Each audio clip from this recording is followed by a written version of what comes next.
Washington.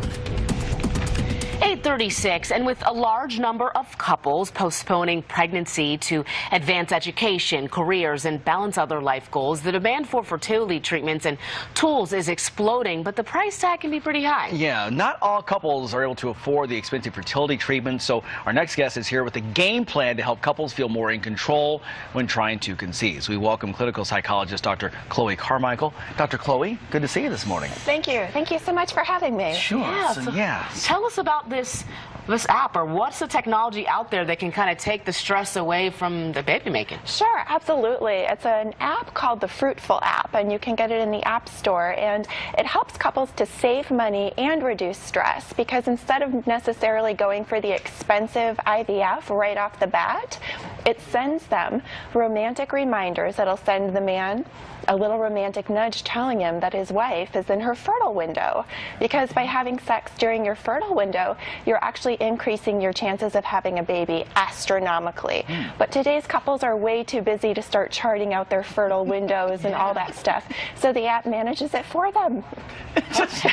I'm laughing because we schedule everything else. Yeah. And now, yes. Put it in my Google Calendar. What are you doing? I can't throw out 4 o'clock. I'm sorry. I need to go attempt to make a baby. Okay. So Dr. Carmichael, what is the window? I mean, what is the window? Is this like 2 days, a day, a week, like an hour?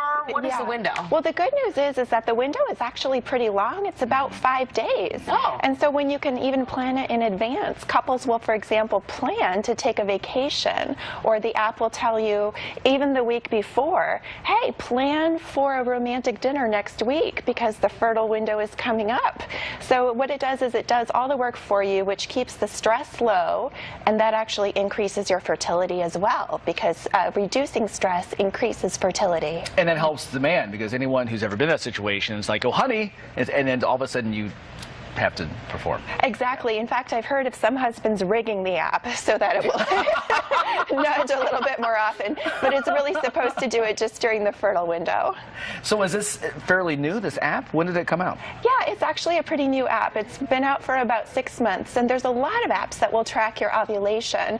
But as a psychologist, what I like about this app, I've been giving them some input, is that it brings the relationship back into it. It doesn't just say, oh, you're ovulating. It says, oh, it's a great night to ask your spouse out for dinner, or hey, why don't you wear something special today, to keep the romance in and keep it fun the way it should be. Yeah, as a psychologist, how much of this is, you know, kind of in your head, I guess you could say? Oh, it's huge. The stress component is huge. And so traditionally, the women have been the ones tracking their fertile window. Sure. And then they have to hound their husband and say, honey, it's time to come home and do it. We need to pause for one second and head to DC. Chief Lanier is talking right now, the DC police chief taking on the Alicia Rudd case. Let's listen in very quickly.